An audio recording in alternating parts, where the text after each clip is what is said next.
अब स्पष्ट किया स्वामी जी ने कि 24 वर्ष की स्त्री और 48 वर्ष के पुरुष का विवाह उत्तम है। यहाँ पूछा विवाहित स्त्री जो विवाहित पति धर्म के अर्थ परदेश गया हो तो 8 वर्ष, विद्या के लिए और कीर्ति के लिए गया हो तो 6, और धन आदि यानी रोजगार के लिए गया हो, कमाने के लिए गया हो तो 3 वर्ष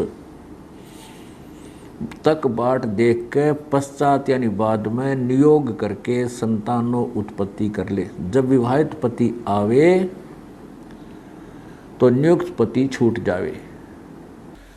ये है महर्षि दयानंद जी का सत्यार प्रकाश का ज्ञान। आप देख लेना पुण्यात्माओं, यो ज्ञान है या अज्ञान है। बोलो सतगुरुदेव की जय। बंदी छोड़ कबीर साहेब की जय। बंदी छोड़ गरीबदास जी महाराज की जय। स्वामी रामदेवानंद जी गुरु महाराज की जय। सर्व संतों की जय, सर्व भक्तों की जय, धर्मी पुरुषों की जय, श्री काशी धाम की जय, श्री छुडानी धाम की जय, श्री करौथा धाम की जय, श्री बरवाला धाम की जय। सत साहिब। आज आपके समक्ष एक महर्षि दयानंद सरस्वती जी द्वारा रची पुस्तक सत्यार्थ प्रकाश को पढ़कर सुनाते हैं।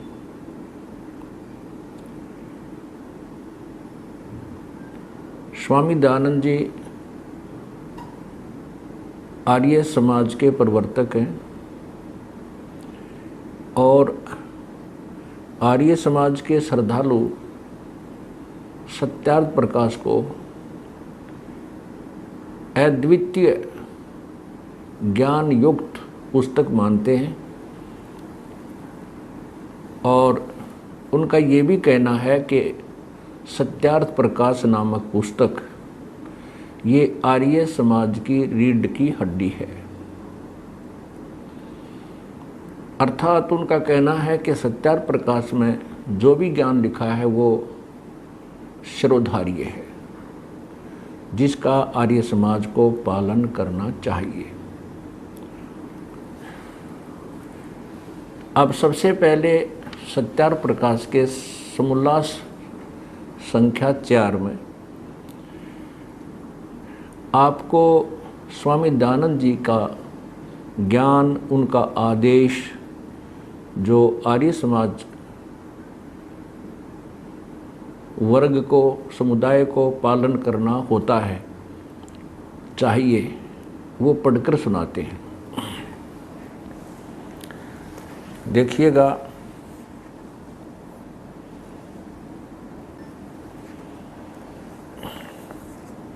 देखिएगा ये सत्यार्थ प्रकाश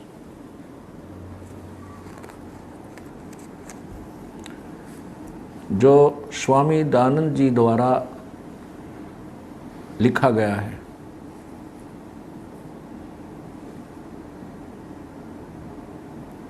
नीचे देखिए, महर्षि दयानंद सरस्वती और ये इनका चित्र ऊपर से देखिए। अथ सत्यार्थ प्रकाश है, महर्षि दयानंद सरस्वती स्वामी विरचित है।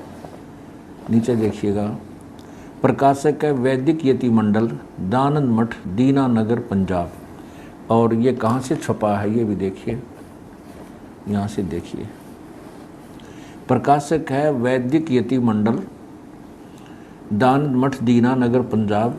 नीचे देखिए, स्वामी ओमानंद सरस्वती के सहयोग से प्राचार्य लागत से भी कम, मूल्य 25 रुपये। नीचे देखें,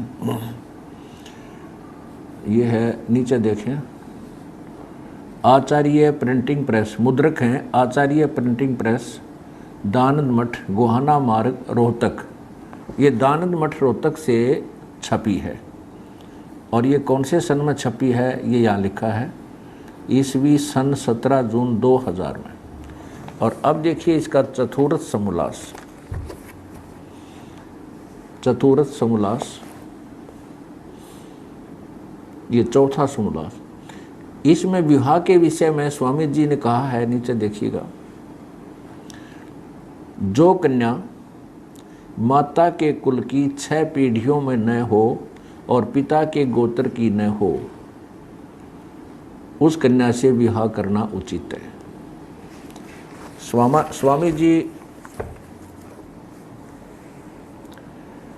स्वामी दयानंद जी का कहना है कि विवाह करते समय माता की 6 पीढ़ियों तक का गोत्र त्याग देना चाहिए। ये आप विचार करना, क्या ये संभव है कि 6 पीढ़ी माता के गोत्र की छोड़कर क्या बच्चों का विवाह हो सकता है? ये समाज ने स्वयं फैसला करना है। अब देखिएगा दूसरे विचार स्वामी जी के विवाह के विषय में।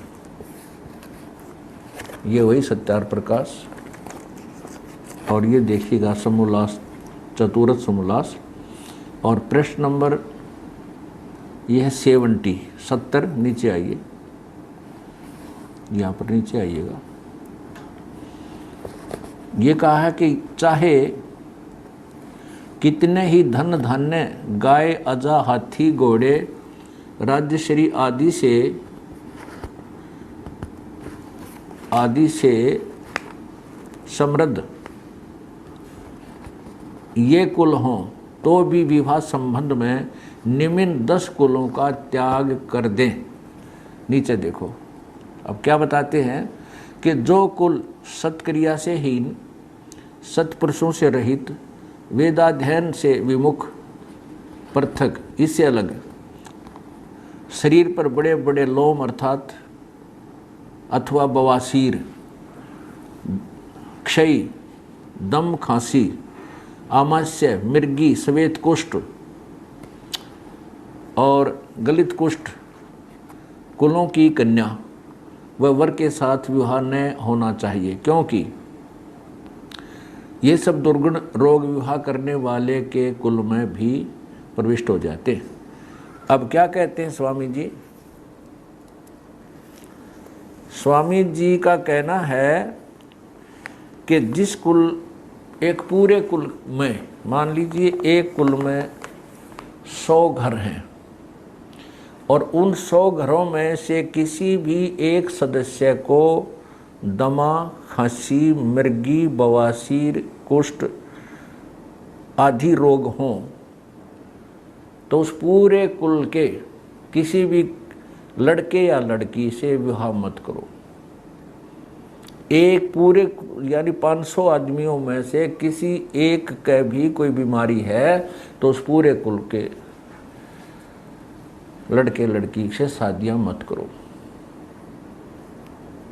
ये सभ्य समाज विचार करे, क्या ये नियम संभव है विवाह के समय? क्या इस नियम के अनुकूल हम अपने बच्चों को ब्याह सकेंगे? ये स्वयं सोचेंगे। अब आगे देखिएगा कि कैसी लड़की से शादी करें और कैसी से ना करें। ये प्रश्न नंबर 71 पर वही सत्यार प्रकाश, समोल्लास 4, प्रश्न नंबर 71,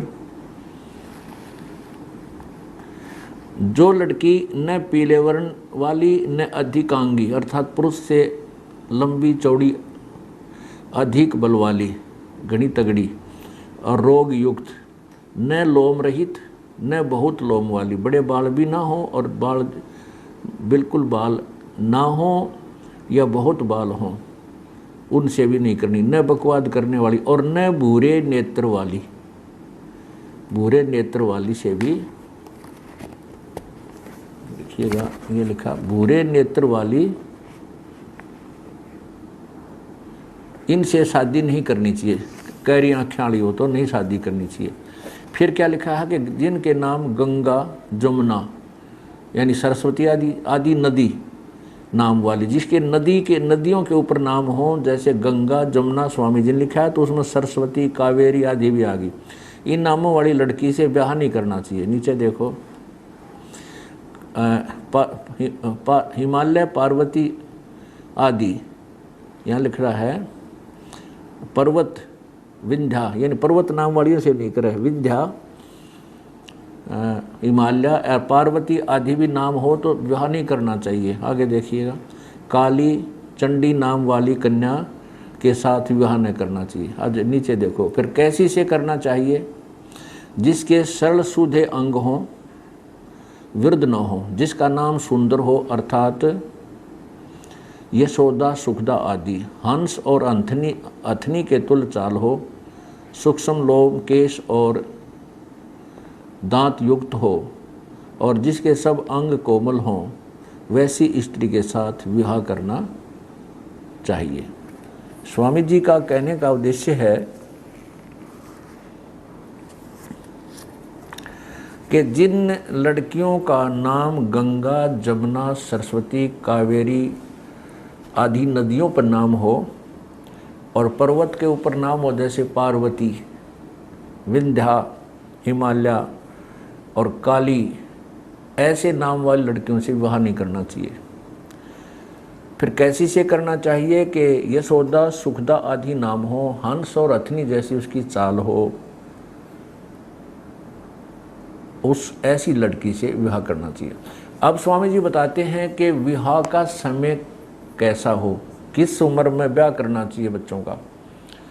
अभी तुरंत ही स्वामी जी ने लिखा है कि 16 वर्ष की स्त्री और 25 वर्ष का पुरुष, ये विवाह का समय तो निकृष्ट है, घटिया है।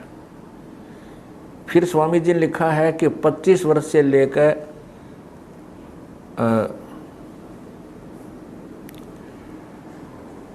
16 वर्ष से लेकर 24 वर्ष तक कन्या। आप स्वयं एक बार पढ़ कर देखिएगा, ये वही सत्यार प्रकाश समोल्लास नंबर 71 पृष्ठ 71 है, नंबर नीचे देखिए।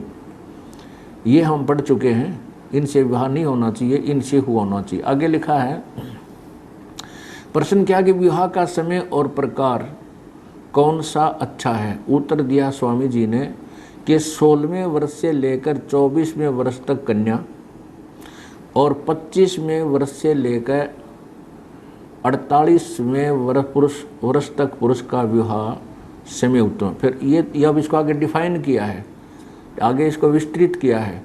इसमें से जो 16 और 25,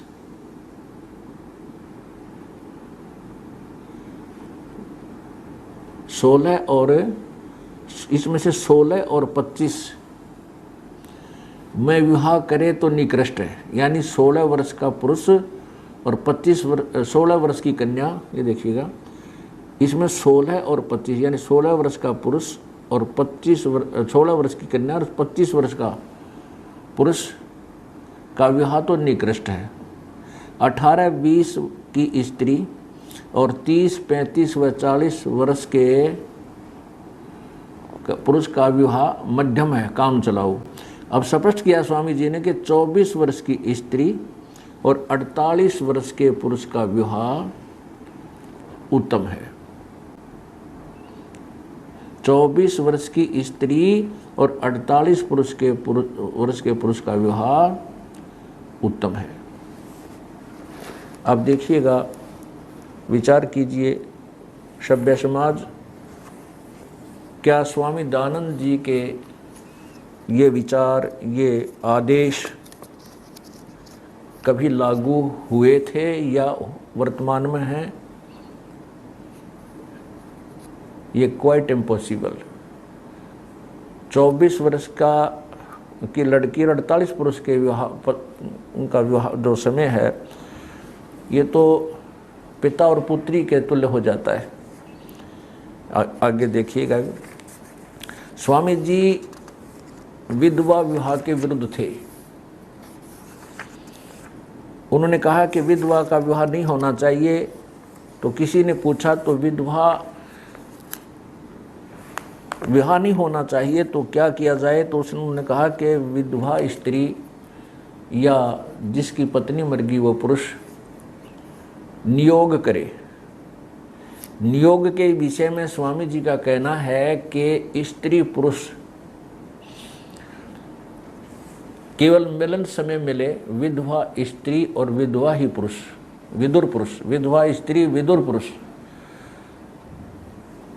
वो केवल विवाह समय मिले, मिलन समय मिले और फिर एक दूसरे से भिन्न रहें। जब स्त्री को गर्भ रह जाए तो वो पुरुष फिर उसे ना मिले।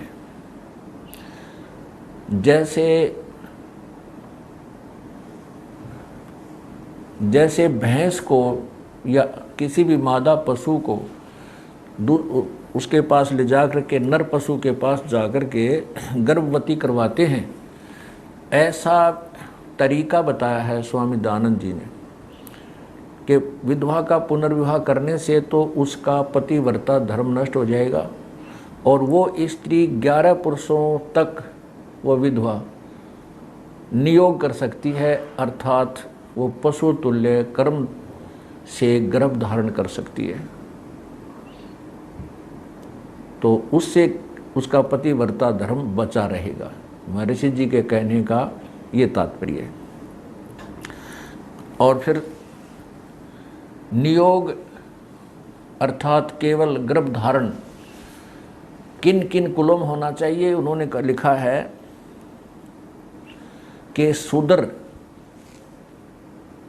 तो किसी तरह किसी से भी कर ले, उसको तो कोई प्रतिबंध नहीं है। 3 कुलों में ब्राह्मण, वैश्य और क्षत्रिय, इसके विषय में बताया है कि ब्राह्मणी जो है केवल ब्राह्मण से ही नियोग करे और वैश्य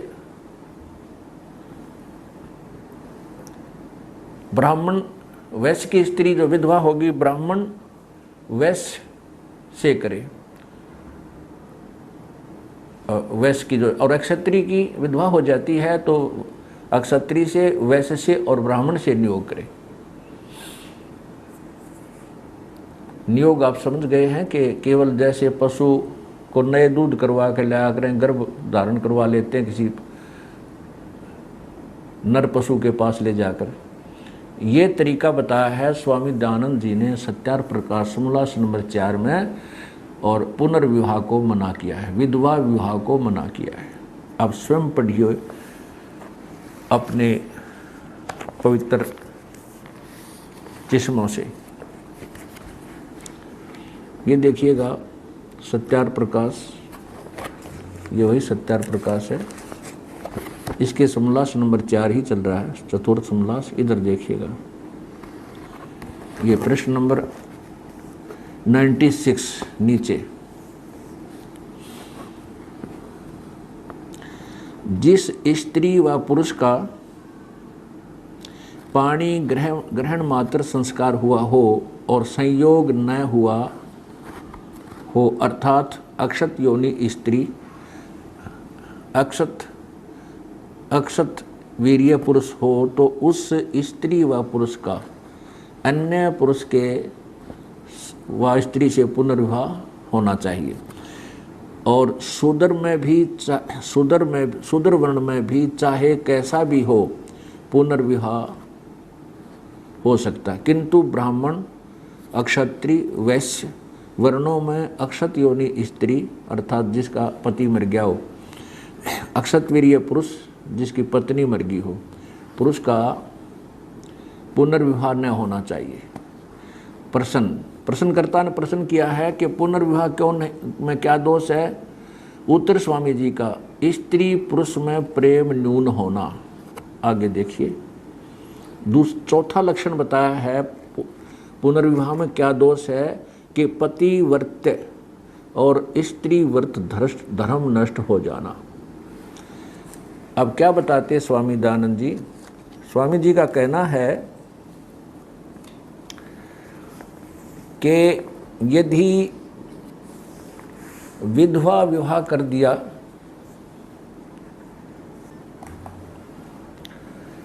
यदि विधवा का विवाह कर दिया जाए तो उसका पतिव्रत्य धर्म नष्ट हो जाए। और इसी प्रकार यदि विधुर का अर्थात जिसकी पत्नी मर गई उसका पुनर्विवाह किया जाए तो उसका क्षत्रिय व्रत ये नष्ट हो जाएगा। पुनर्विवाह करने से तो स्त्री का पतिव्रता धर्म नष्ट हो जाएगा, स्वामी जी कह रहे हैं, और वो 11 पुरुषों तक नियोग कर सकती है, वो पशु तुल्य कर्म कर सकती है। देखिएगा इसी सत्यार प्रकाश के प्रश्न नंबर 101 पर ये देखिएगा, सत्यार प्रकाश समूलास नंबर 4 और यहाँ देखिएगा 101 पृष्ठ पे प्रश्न, एक स्त्री व पुरुष कितने नियोग कर सकते हैं और विवाहित नियुक्त पतियों का क्या नाम होता है? उत्तर देते हैं स्वामी जी, नीचे देखिएगा। इस इमाम तविंद्र इस मंत्र में 11वें पुरुष तक स्त्री नियोग कर सकती है, वैसे पुरुष भी 11वीं स्त्री तक नियोग कर सकता है। स्वामी जी का कहना है कि यदि विधवा का पुनर्विवाह कर दिया तो उसका पतिव्रता धर्म नष्ट हो जाएगा, इसलिए उसको नियोग करें। नियोग का तात्पर्य बता दिया स्वामी जी ने कि केवल वो मिलन समय मिले। अभी आपको दिखाते हैं पूरा प्रकरण नियोग किस प्रकार करना चाहिए। वो स्त्री पुरुष केवल जो विधवा हैं और विधुर हैं वो केवल मिलन समय मिले, और जब स्त्री को गर्भ रह जाए तो वो पुरुष उस स्त्री से नहीं मिले, और वो स्त्री अकेली संतान की परवरिश करे। और जो विधुर वो स्त्री किसी विधवा स्त्री के साथ अपने लिए भी संतान पैदा कर सकता है, उस विधवा के गर्भ धारण करवा दे, और उस संतान को वो स्त्री अकेली 3 वर्ष तक पालन पोषण करके उस पुरुष को दे देगी। अब पहले तो ये विचार करें कि अकेली स्त्री जिसका पति साथ नहीं है वो कैसे बच्चों का पालन कर सकती है, और फिर 3 वर्ष तक पाल के वो अपने एक बच्चे को और उस थर्ड पर्सन को जो कहीं और अन्य स्थान पर रहता है वो कैसे दे देगी, और 3 वर्ष तक पालेगी कैसे? ऐसे एक विधवा स्त्री 11 पुरुषों के एक दो बच्चे पाल सकती है, यानी 11 पुरुषों तक नियोग कर सकती है, और उनके लिए प्रत्येक के लिए 2 बच्चे पैदा करके पाल के पोष के उनसे गर्भ धारण करवा उनको दे दे, और 2 अपने लिए रख सकती है। ये है स्वामी जी का सत्यार प्रकाश में समाज सुधार और विवाह का प्रकरण। अब आप अपनी आंखों से पढ़िएगा।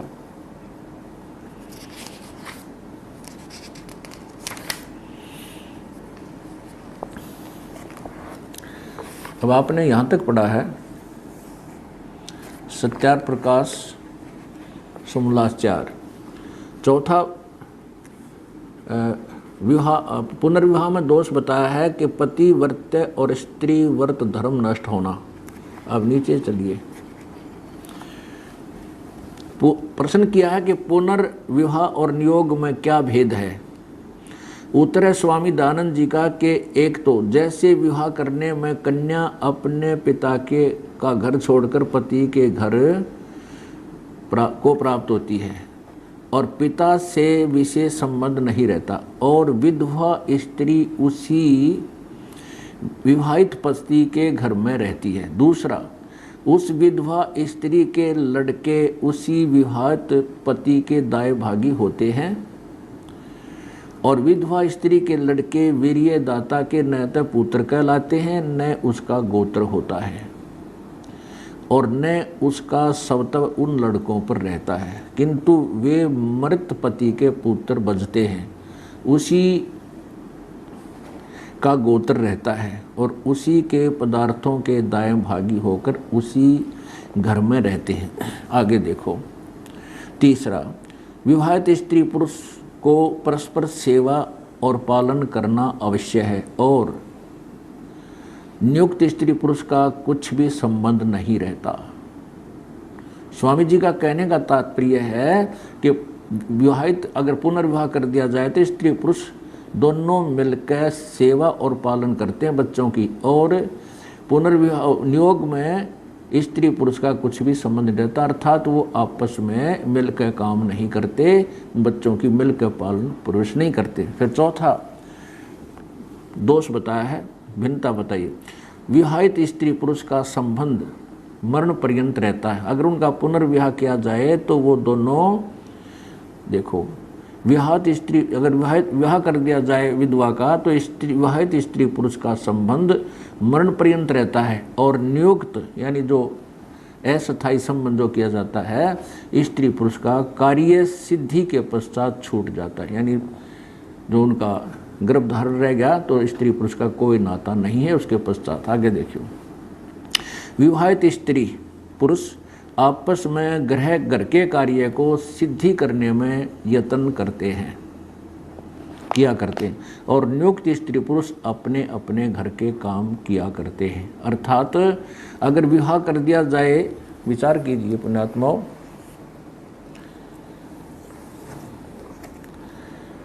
स्वामी दयानंद जी का कहने का तात्पर्य है कि जब यदि पुनर्विवाह कर दिया विधवा का तो उसमें तो वो दोनों मिलकर काम करते हैं, बच्चों का पालन पोषण भी मिलकर करते हैं। इसलिए और नियुक्त जो नियोग किया जाता है उसमें स्त्री पुरुष का संबंध केवल इतना ही है जब उनका कार्य सिद्ध हो जाए, अर्थात उनका गर्भ रह जाए, फिर वो अपने अपने घर में काम करें। और वो इससे सिद्ध है कि वो स्त्री अकेली ही बच्चों की परवरिश करे जो विधवा होगी। ये विचार आपने करना है, ये नियम पालन के योग्य हैं या नहीं। आगे देखिएगा।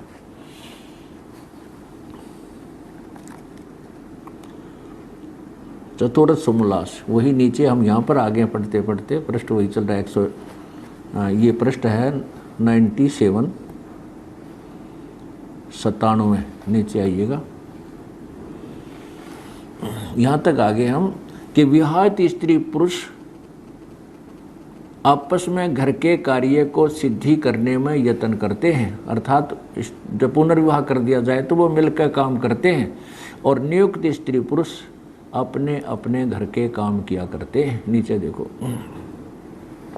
जैसे विवाहित स्त्री पुरुष सदा संग रहते हैं वैसे नियुक्त स्त्री पुरुष का व्यवहार नहीं है, किंतु बिना ऋतुदान समय वे इकट्ठे न हों, केवल यानी संभोग के समय इकट्ठे हों, इसका स्पष्ट वर्णन, फिर अपने अलग अलग। परंतु वही नियुक्त स्त्री 2-3 वर्ष पर्यंत उन लड़कों को, यहाँ देखना ये सारा ही पढ़ते हम नीचे से, नीचे देखो, नीचे नीचे, इकट्ठे न हों। जो स्त्री अपने लिए नियोग करे तो जब दूसरा गर्भ रहे उसी दिन से स्त्री पुरुष का संबंध छूट जाए, और जो पुरुष अपने लिए करे तो दूसरे गर्भ के रहने से संबंध छूट जाए। परंतु वही नियुक्त स्त्री 2-3 वर्ष पर्यंत उन लड़कों का पालन करके नियुक्त पुरुष को दे देवे। ऐसे एक विधवा स्त्री 2 अपने लिए और 2 अन्य 4 पुरुषों के लिए संतान उत्पन्न कर सकती है। एक मृत स्त्री पुरुष भी 2 अपने लिए और 2 अन्य 4 विधवाओं के लिए उत्पन्न कर सकता है। ऐसे अभी आपने पढ़ा सत्यार प्रकाश में कि स्वामी जी कह रहे हैं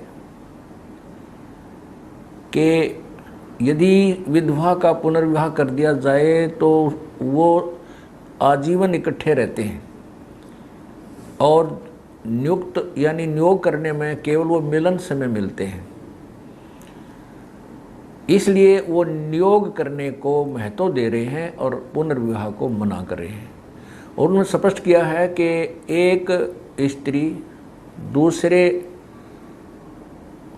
जो है पुरुष के लिए भी, एक व्यक्ति एक विधुर के लिए 2 संतान पैदा करके 2 या 3 वर्ष पाल के उसको दे दे और 2 अपने लिए किसी उस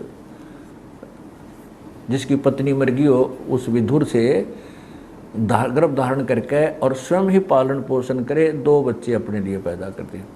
ऐसे 4 पुरुषों के साथ वो ऐसे संपर्क करके और 2 अपने लिए और 2 उन चारों के लिए कुल 10 बच्चे उत्पन्न एक औरत कर सकती है, उसको अलाउड है। फिर उन्होंने लिखा कि ऐसी एक स्त्री 11 पुरुषों तक भी नियोग कर सकती है, पशु तुल्य कर्म कर सकती है। उसमें किस सतिथि मान ले किसी से ना गर्भ धारण रहा होता हो तो अन्य वो चेंज करती रहे। तो पुण्यात्माओं, ये है महर्षि दयानंद जी का आदेश और सत्यार प्रकाश के पाठकों के लिए कि ऐसे करो, जिसकी लड़की का पति मर जावे तो उसका पुनर्विवाह मत करो। और वो कैसे करे वो आप पढ़ चुके हैं, दास ना बताए तो अच्छा है। आगे क्या लिखा है,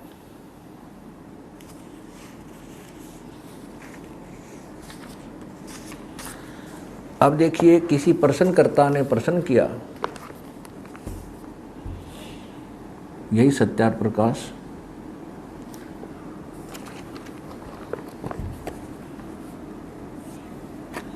सत्यार चौथुर्थ समोल्लास, चौथा समोल्लास, पृष्ठ 100, इधर आइए 100 पृष्ठ पे, ये 100 पृष्ठ पे नीचे देखिए प्रश्न, जिस विधवा का देवर अर्थात पति का छोटा भाई न हो तो नियोग किसके साथ करे? उत्तर, स्वामी जी देवर की डेफिनेशन बता रहे हैं, देवर के साथ। परंतु देवर का शब्द का अर्थ जैसे तुम समझो वैसा नहीं। देखो यहाँ लिखा, देवर उसको कहते हैं, स्वामी जी कह रहे हैं देवर उसको कहते हैं जिसको कि जो विधवा का दूसरा पति हो, चाहे छोटा भाई व बड़ा भाई अथवा अपने वर्ण या अपने से उत्तम वर्ण वाला हो, जिससे नियोग करे उसी का नाम देवर है। वह ये है स्वामी दयानंद जी का आदेश। अब देखियो ये 101 पृष्ठ देखिएगा, इसी चतुर्थ समोल्लास का 101 पे। अब स्वामी जी से प्रश्न किया किसी ने कि एक स्त्री व पुरुष कितने नियोग कर सकते हैं और विवाहित नियुक्त पतियों का क्या नाम होता है? यहां देखिएगा उत्तर देते स्वामी जी कि जैसे इस मंत्र में 11वें पुरुष तक स्त्री नियोग कर सकती है, वैसे पुरुष भी 11वीं स्त्री तक नियोग कर सकता है। अब देखो ये स्पष्ट हो गया कि नियोग का तात्पर्य है कि विधवा स्त्री किसी स्त्री मृत पुरुष के साथ केवल जो पशु कर्म करते हैं ऐसे कर्म करके गर्भ धारण कर ले, उसके बाद उससे उसका कोई लेना देना नहीं, और वो बच्चे उस पति मरे हुए मृत पति के माने जाएंगे, उसी का गोत्र होगा और उसी के संपत्ति के दाए भागी होंगे। जो वीर्य दाता है उसके वो पुत्र नहीं कहलाएंगे, ना उसका गोत्र होगा, वो तो पति मर चुका है, उसके पुत्र कहे जाएंगे। ये स्वामी जी ने स्पष्ट किया है। देखिएगा एक बार फिर देखिए,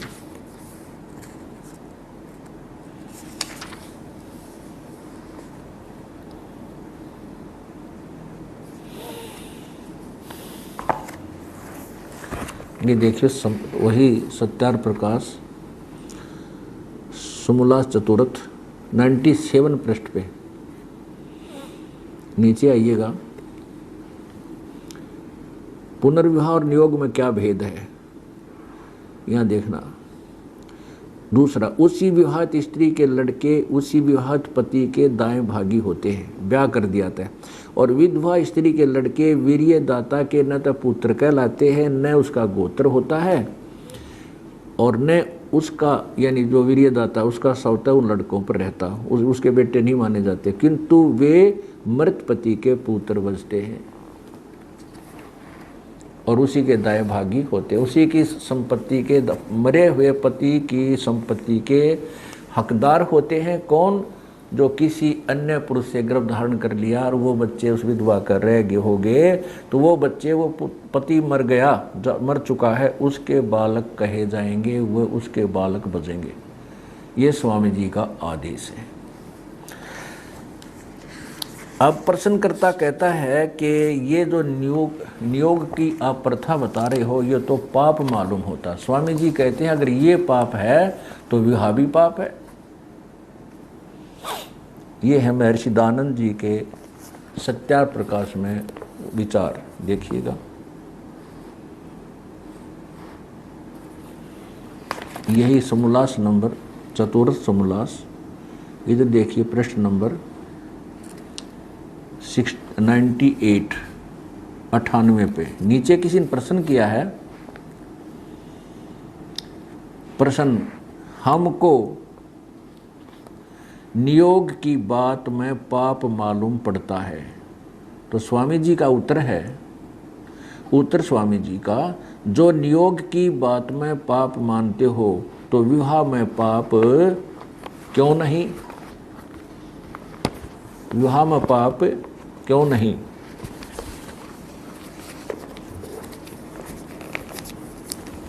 ये देखिएगा, ये क्या कहते हैं कि प्रश्नकर्ता कहते हैं कि हमको नियोग की बात में पाप मालूम पड़ता है। स्वामी जी उत्तर देते हैं, महर्षि दानंद जी, जो नियोग की बात में पाप मानते हो तो विवाह में पाप क्यों नहीं? ये है स्वामी जी का क्यों नहीं मानते।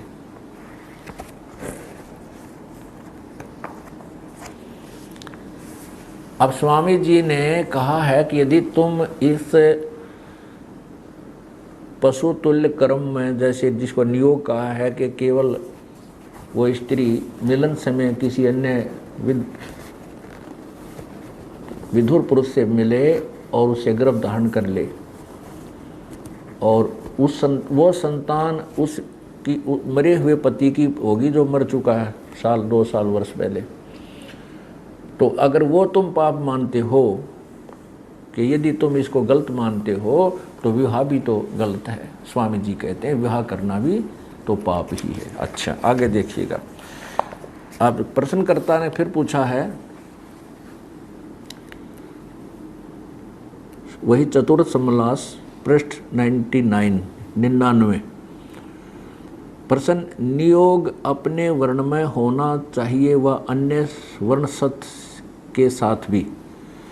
उत्तर स्वामी जी का, अपने वर्ण में व अपने से उत्तम वर्णसत पुरुष के साथ, अर्थात वैश्या स्त्री, वैश्य, अक्षत्रिय और ब्राह्मण के साथ, और अक्षत्रिय और ब्राह्मण, और ब्राह्मणी केवल ब्राह्मण के साथ नियोग कर सकती है। इसका तात्पर्य यह है कि वीर्य सम व उत्तम वर्ण का चाहिए, अपने से नीचे वर्ण का नहीं। ये स्वामी जी का नियोग का प्रकरण, विवाह का प्रकरण बता।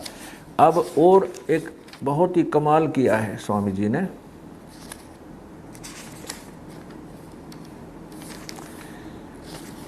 एक और ही कमाल किया है, अब देखिएगा।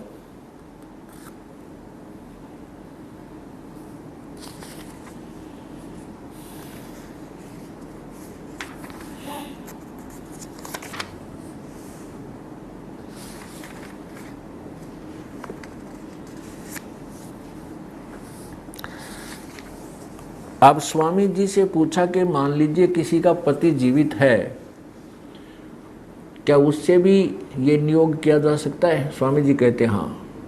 किन परिस्थितियों में? कि जिसका पति धन कमाने रोजगार के लिए कहीं दूर देश गया हो और 3 वर्ष नहीं आ पावे, तो उसकी 3 वर्ष बाट देख के वो किसी अन्य पुरुष से, वो विवाहित स्त्री अन्य पुरुष से यही पशु तुल्य कर्म नियोग करके संतान उत्पत्ति कर ले, और वो संतान वो विदेश गए, जो दूर देश गए पति की ही मानी जाएगी, उसी की संपत्ति के अधिकारी होंगे। और जब वो पति आवे तो फिर उस नियुक्त से कोई संबंध ना रहे। फिर आगे बताया है कि इसी प्रकार यदि किसी स्त्री का पति मारता पीटता हो, दुख देता हो, तो वो क्या करे, उस पति से अपना मिलन नहीं करे, वो किसी अन्य पुरुष के पास जाकर गर्भ धारण करवाया हुआ है। और वो जो बच्चे होंगे वो उस विवाहित पति जो वर्तमान जीवित है उसके ही दाएं भागी होंगे। और वो आपको ये पहले पढ़ ही लिया कि उसी का गोत्र होगा, उसी के पुत्र माने जाएंगे। और उसकी छाती पर रखा है उस दूसरे गैर पुरुष से गर्भ धारण करके जो संतान उत्पन्न करे, वो उसी घर में रहे जो विवाहित पति वाले में, लेकिन उससे अपना शारीरिक संबंध ना रखे। महर्षि जी का ये कलम तोड़ समाज सुधार और कुल उद्धार का विवाह का समय और विधि बताई है। अब अपनी आंखों से पढ़िए, ये वही सत्यार प्रकाश। और यहाँ देखिएगा 170 चतुर्थ समोल्लास, और यहाँ देखिएगा प्रश्न नंबर 102 पर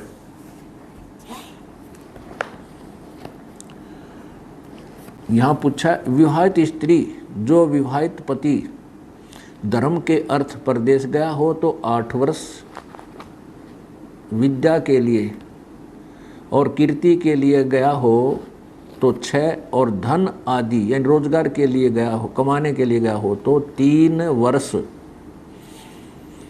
तक बाट देख के पश्चात यानी बाद में नियोग करके संतानों उत्पत्ति कर ले। जब विवाहित पति आवे तो नियुक्त पति छूट जावे।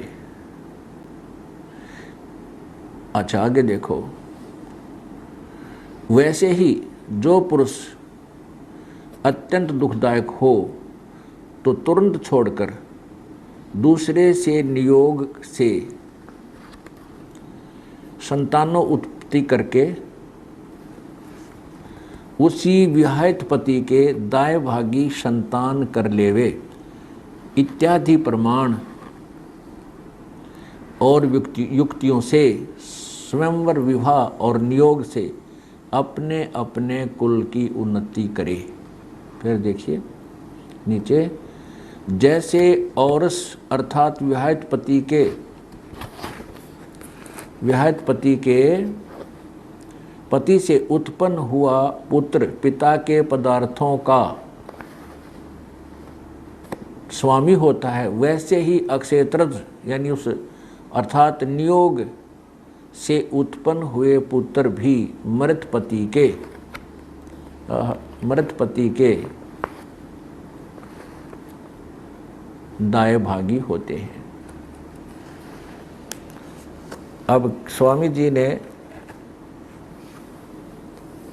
दयानंद जी ने कलम तोड़ दी है समाज सुधार के लिए।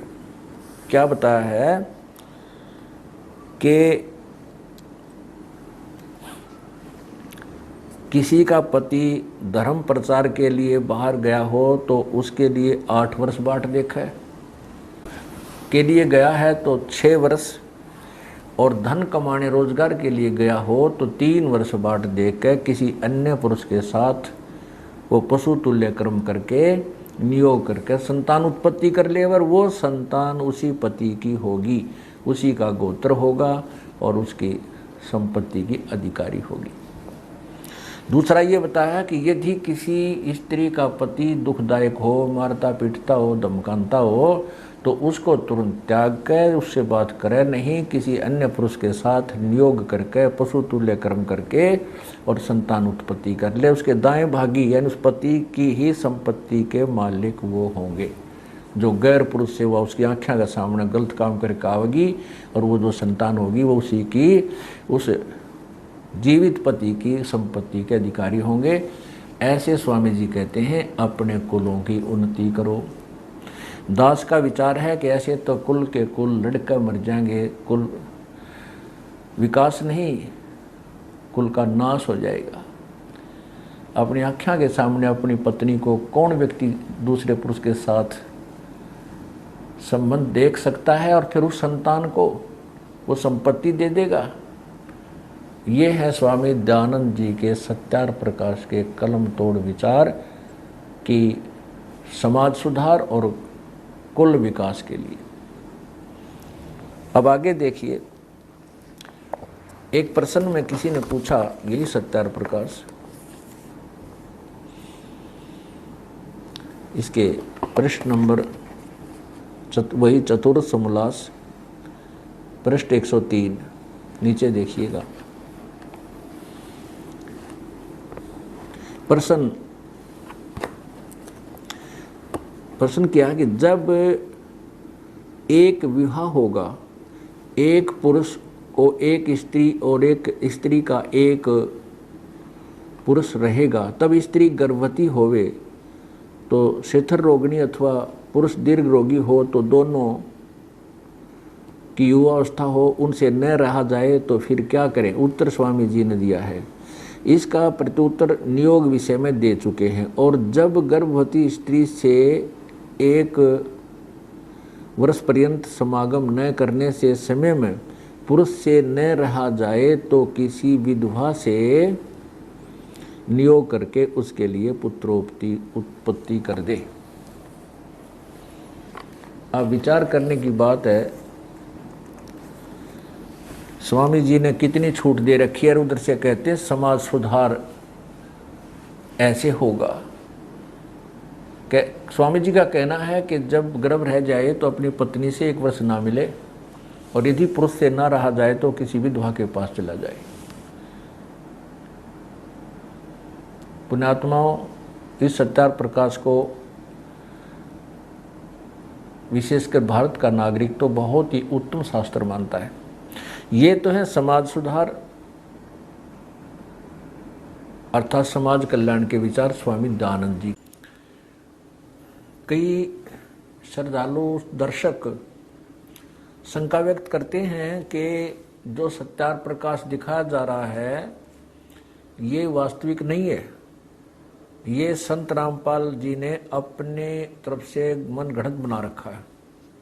उन पुण्यात्माओं को का शंका का निवारण करने के लिए, उनकी शंका का समाधान करने के लिए आप थोड़ा सा और प्रयत्न करते हैं।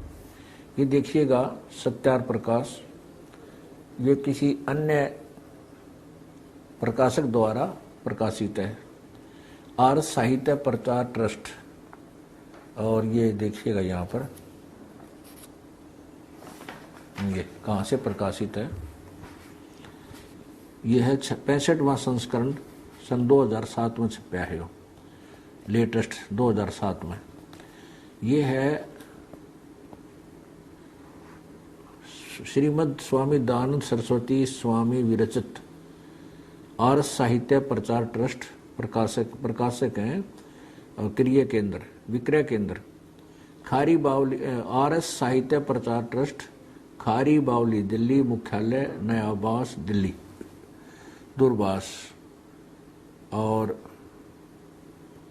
Ramakrishna press, Narayan and India, Nai Delhi, phase 2 से। और इसमें भी देखिएगा समोल्लास नंबर 4 में, ये समोल्लास नंबर चतुर्थ समोल्लास, इसमें इतना है कि पृष्ठ बदल जाते हैं छोटी बड़ी लिखाई होने के कारण। ये चम्मन पृष्ठ पे देखना, इधर देखो चम्मन पृष्ठ पे, ये नीचे है ये वही है कि चाहे कितने ही धन धान्य गाय अजा हाथी घोड़े राज्य श्री आदि समृद्ध ये कुल हों, तो भी विवाह संबंध में निम्नलिखित 10 कुलों का त्याग कर दे। तो इनमें कौन कौन है ये देख लिए। जो कुल सत्क्रिया से हीन, सत्पुरुषों से रहित, वेद ज्ञान से विमुख, शरीर पर बड़े बड़े बाल, लोम अर्थात अथवा बवासीर, अक्षयी, दमा, खांसी, आमाशय, मृगी, श्वेतकुट और गलित कुष्ठों से युक्त कुलों की कन्या व वर से विवाह न करना चाहिए। आगे देखो, फिर मोटे मोटे दिखाऊंगा ये इसमें, फिर आप देख सकते हो। भूरे नेत्र वाली लड़की से ब्याह नहीं होना चाहिए, गंगा जमुना मोहन से नहीं होना चाहिए, पार्वती आदि पर्वत वाली नाम से नहीं होना चाहिए, काली आदि भीषण नाम वाली कन्या के साथ विवाह न करना चाहिए। नीचे देखो, विवाह का समय कौन सा अच्छा है ये देखो। नीचे यहाँ से देखो, 24 वर्ष की स्त्री और 48 पुरुष का विवाह उत्तम है। 24 वर्ष की स्त्री और 48 वर्ष के पुरुष का विवाह उत्तम है। और दिखाते हैं, अब देखिए वो प्रमाण जिसमें स्वामी जी ने विधवा विवाह को मना किया है, जो हम आपको पहले दिखा चुके हैं। अब इस दूसरे प्रकाशक के द्वारा भी प्रकाशित सत्यार्थ प्रकाश में आप स्वयं देखिए। ये है वही चतुर्थ समोल्लास, और ये प्रश्न नंबर इसका है 77। नीचे देखिए, स्त्री पुरुष का बहुविवाह होना योग्य है व नहीं। उत्तर, युगपत न अर्थात एक समय में नहीं। नीचे देखो, जिस स्त्री व पुरुष का पाणी ग्रहण मात्र संस्कार हुआ हो और संयोग न हुआ हो, अर्थात अक्षत योनि स्त्री और अक्षत वीर्य पुरुष हो, उनका अन्य स्त्री व पुरुष के साथ पुनर्विवाह होना चाहिए। अर्थात जिनका सगाई हुई और ब्याह मिलन ना हुआ हो, उनका तो हो सके है, लेकिन अक्षत, फिर आगे, किंतु ब्राह्मण क्षत्रिय नहीं होना, उनका अन्य स्त्री और पुनर्विवाह नहीं होना चाहिए। आगे देखना, किंतु ब्राह्मण क्षत्रिय और वैश्य वर्णों में अक्षत योनि माने जो ब्याही जा चुकी है, किसी दूसरे पुरुष के साथ संग हो चुका है जिसका, और अक्षतवीर्य पुरुष का पुनर्विवाह न होना चाहिए। पुनर्विवाह में क्या दोष है? स्वामी जी ने उत्तर दिया, स्त्री पुरुष में प्रेम न्यून होना। आगे देख, चौथा बताया है पति व्रत और स्त्री व्रत धर्म नष्ट होना, यानी अगर पुनर्विवाह कर दिया विधवा का तो उसका पति व्रता धर्म नष्ट हो जाएगा। और स्वामी जी फिर क्या 81 पृष्ठ पे लिखा है कि वो स्त्री 11 पुरुषों तक नियोग कर सकती है। जैसा ये 81 पृष्ठ है, यही चतुर्थ समोल्लास में, इस मंत्र में 11वें पुरुष तक स्त्री नियोग कर सकती है, वैसे पुरुष भी 11वीं स्त्री तक नियोग कर सकता है। अब क्या बताया है, जो हमने आपको पहले सत्यार्थ प्रकाश दिखाया है, जिसको हम कॉमन यूज कर रहे हैं, उसमें जिसको शंका हो जाती है कि ये शायद इन्होंने स्वयं बना रखा है, नहीं, उसका भ्रम निवारण करने के लिए एक और प्रकाशक द्वारा आपको दिखा, इसमें भी सेम टू सेम है। अब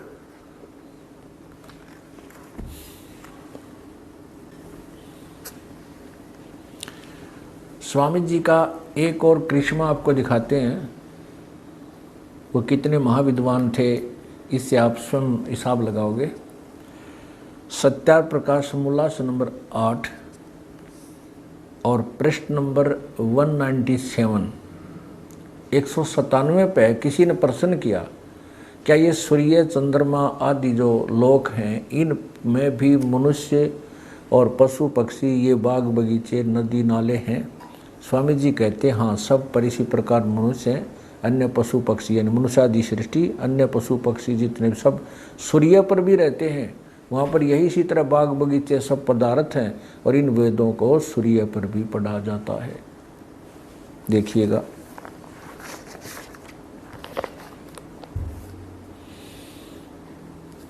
ये वही सत्यार प्रकाश। और इसका ये समोल्लास अष्टम,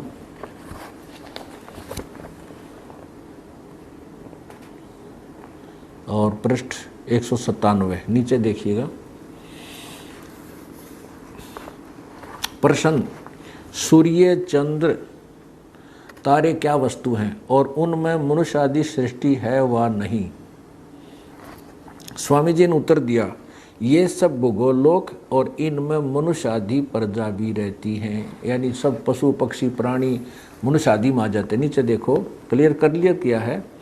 जैसे परमेश्वर का यह छोटा सा लोक यानी पृथ्वी लोक मनुष्य आदि सृष्टि से भरा है, तो क्या वे सब लोग शून्य होंगे? परमेश्वर का कोई भी काम निष्प्रयोजन नहीं होता, तो इतने असंख्य लोकों में यानी सूर्य आदि में, सूर्य पर भी मनुष्य आदि सृष्टि न हो तो सफल कभी हो सकता है? अर्थात इसलिए सर्वत्र मनुष्य आदि सृष्टि है। नीचे देखो फिर क्या लिखा है कि दाता परमात्मा ने जिस प्रकार से सूर्य चंद्र ध्रुव भूमि अंतरिक्ष और तरसथ सुख विशेष आदि पदार्थ पूर्व काल में रचे थे, ओए होए, इन सूर्य आदि पर जो पूर्व काल पदार्थ रचे थे वैसे ही इस कल्प अर्थात इस सृष्टि में भी रचे हैं। ओहो, तथा सब लोक लोकांतरों में भी बनाए हैं, भेद किंचित मात्र नहीं है। आगे देखो, किसी ने पूछा कि प्रश्न, जिन वेदों का इस लोक में प्रकाश है उन्हीं वेदों का उन लोकों में भी प्रकाश है वा नहीं? अर्थात सूर्य पर भी इन वेदों को पढ़ते हैं वा नहीं? उत्तर में ऋषि जी का उन्हीं का है, अर्थात इन वेदों को वहां भी पढ़ा जाता है। स्वामी जी कह रहे हैं कि परमात्मा ने जैसे पहले इस प्रलय के से पहले सृष्टि रची थी, उसमें सूर्य आदि लोक बनाए थे और उनमें ये पदार्थ पहले भी रचे थे, और उस सूर्य आदि पहिया अब भी वो बाग बगीचे किस्मस मेवा मनुखा दाख ये सब फल फूल झरने आज भी सूर्य पर रचे हुए हैं, और वहाँ पर इन्हीं वेदों को पढ़े जाते हैं। इन्हीं वेदों को पढ़ते हैं वहाँ पर सूर्य पर रहने वाले व्यक्ति। ये है महर्षि दयानंद जी का सत्यार प्रकाश का ज्ञान। आप देख लेना पुण्यात्माओं, यो ज्ञान है या अज्ञान है। अब आपको स्वामी दयानंद जी के आध्यात्मिक विचारों को आपके समक्ष रखते हैं। स्वामी जी कहते हैं कि परमात्मा निराकार है, और उनका ये भी कहना है कि ब्रह्म है वो सर्वोपरि सर्वशक्तिमान और सर्वश्रेष्ठ प्रभु है, उसी को वो ईश्वर कहते हैं। परमात्मा कैसा है उसके विषय में स्वामी जी के विचार आपके समक्ष रखते हैं। और स्वामी दयानंद जी वेदों को सत्य मानते हैं कि वेदों में जो लिखा है वो सत्य है। तो स्वामी जी के विचारों की वेदों के साथ तुलना करते हैं, और साथ में स्वामी जी के ही द्वारा लिखे सत्यार प्रकाश के अंदर भी उनके विचारों को स्पष्ट करते हैं और फिर सिद्ध करते हैं परमात्मा साकार है व निराकार। स्वामी दयानंद जी का मानना है कि परमात्मा निराकार है।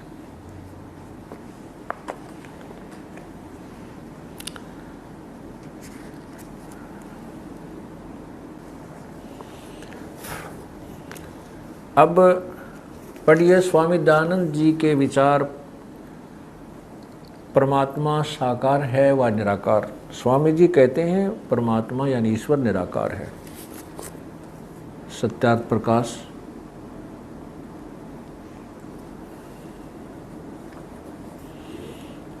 वही सत्यार्थ प्रकाश है। महर्षि दयानंद सरस्वती स्वामी विरचित है, और नीचे वैदिक यति मंडल दीनानगर दयानंद मठ दीनानगर पंजाब से प्रकाशित है। और इसके मुद्रक कौन है ये देखिएगा, नीचे है। मुद्रक हैं आचार्य प्रिंटिंग प्रेस, दयानंद मठ गोहाना मार्ग रोहतक।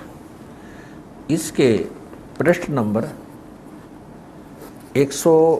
चम्मन पे अर्थात सप्तम समोल्लास, सातवें समोल्लास में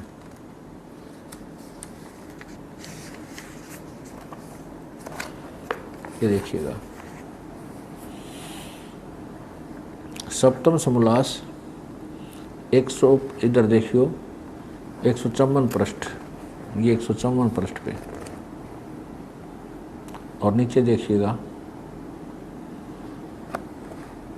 प्रश्न ईश्वर साकार है व निराकार, उत्तर है निराकार। फिर 172 पृष्ठ पे देखिए, ये देखिएगा 172 पृष्ठ पे स्पष्ट किया उन्होंने। 172 पृष्ठ पे नीचे देखिएगा,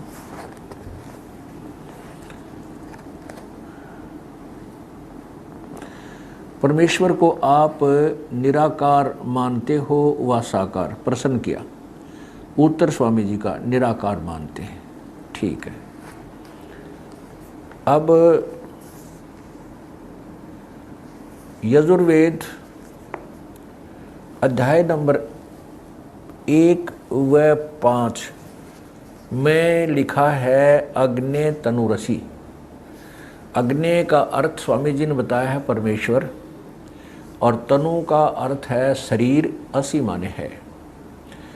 अग्ने तनुरसी अर्थात विश्व परमात्मा सह शरीर है, परमेश्वर सह शरीर है, साकार है। अब देखिएगा यजुर्वेद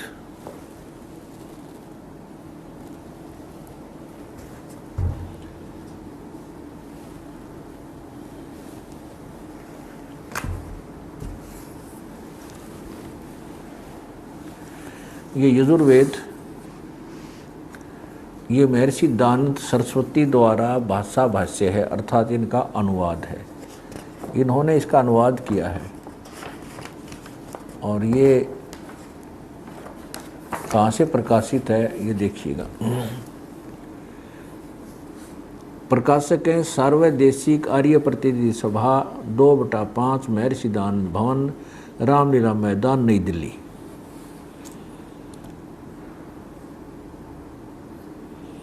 मुद्रक है Prince offset Printers, Pataudi House, Daryaganj, नई दिल्ली। इसमें प्रथम समोल्लास अर्थात प्रथम अध्याय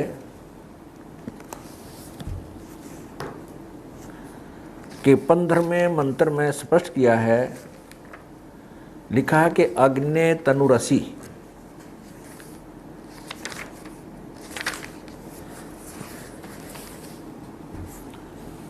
ये प्रथमोध्याय, नीचे देखिए, इधर देखिएगा, यहाँ देखिएगा नीचे, ये ऊपर ये प्रथमोध्याय, और मंत्र नंबर आपको 15वां दिखाते हैं। ये इसमें लिखा है अग्ने तनुरसी, अग्ने तनुरसी एक। अच्छा, दूसरा देखते हैं 5वें अध्याय के, वही यजुर्वेद, और ये है अथ है 5वां अध्याय प्रारंभ।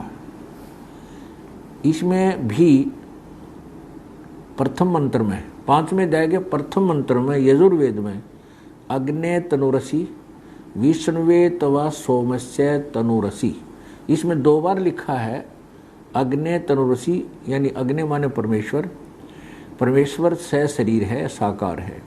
विष्णुवे तवा सोमस्य, इसमें 2 बार लिखा तनुरसी। विष्णुवे माने सबके पालन करता, रक्षक, तवा माने उस सर्वव्यापक शक्ति युक्त, उस तवा माने उस सोमस्य माने अमर पुरुष का, तनु माने शरीर, असी माने है।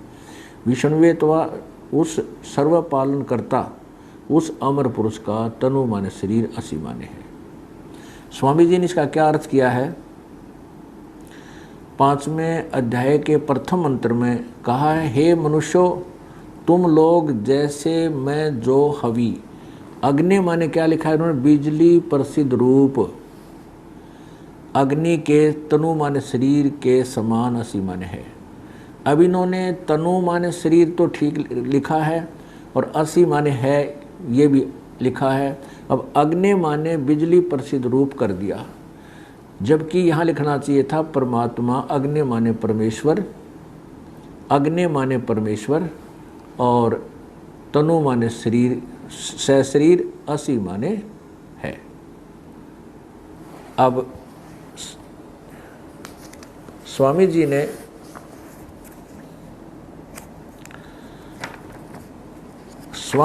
ने अपनी सोच को मेंटेन रखने के लिए कि परमात्मा निराकार है, जो वो सत्यार प्रकाश के अंदर लिख चुके थे, उसी को सत्य सिद्ध करने के लिए वेदों के अर्थों का भी अनर्थ कर दिया, घुमा डाला उनको, और उनमें से कुछ एक को मिस भी कर दिया। जैसे यही यजुर्वेद स्वामी जी का अनुवादित, इन्होंने देखा कि वेद में लिखा परमात्मा साकार है, ये प्रथम अध्याय, और इसका मंत्र नंबर 15 है। ये देखो मंत्र नंबर 15 है, इसमें लिखा है अग्ने तनुरसी। तो स्वामी जी ने ये नीचे अनुवाद किया है, ये देखो ये नीचे अनुवाद किया है। इसमें इस अग्नि तनुरसी का अर्थ ही करना छोड़ दिया कि किसने पता लगेगा, और गोलमोल कर दिया।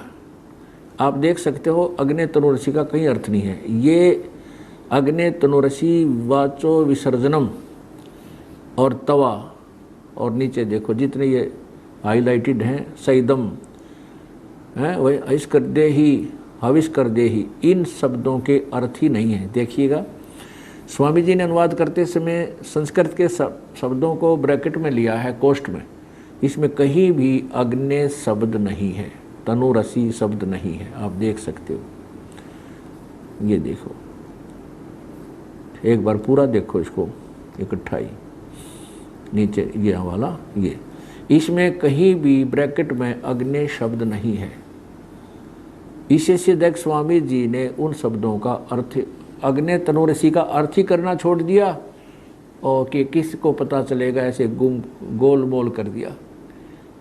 अब अपनात्मा अग्नि का अर्थ परमेश्वर होता है, ये दास नहीं कहता है, स्वामी दयानंद जी ही कहते हैं। अग्नि माने जहाँ भी वेदों में अर्थ है उसको परमेश्वर समझें। वैसे अग्नि माने आग तो सब ने पता है, अग्नि या अग्निम या अग्नि, आग ये तो जनसाधारण बता सकता है, और वेदों के जो आध्यात्मिक शब्द अर्थ होते हैं वो ऋषि महर्षि बताते हैं। स्वामी जी ने ये क्लियर किया है सत्यार प्रकाश में, और ऋग्वेद की प्रथम मंत्र के प्रथम कांड के मंडल के प्रथम अनुवाक के प्रथम ही मंत्र में कहा कि जहाँ भी अग्नि शब्द है इससे ईश्वर का ग्रहण होता है, इसलिए अग्नि शब्द ईश्वर का ही ग्रहण होता है। सत्यार प्रकाश में आपको पहले सत्यार प्रकाश में दिखाते हैं, स्वामी दयानंद जी ने कहा है,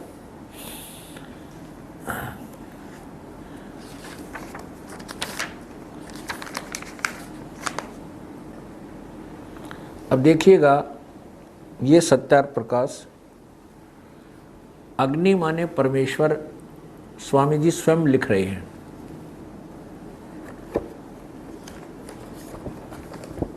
इसके आप देखिए यहाँ पर अथ सत्यार प्रकाश है, प्रारंभ में ही प्रथम ही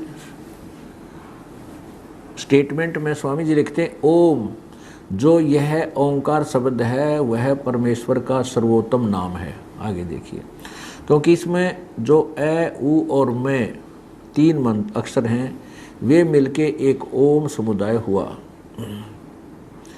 इस एक से परमेश्वर के बहुत नाम आते हैं, जैसे आकार से विराट अग्नि, यानी अग्नि भी परमात्मा का नाम है, विराट अग्नि और विश्वादि। अब फिर देखिए दूसरा, ये प्रश्न नंबर इसी समोल्लास प्रथम के प्रथम समोल्लास है ये, और प्रश्न नंबर देखिएगा 15 पे,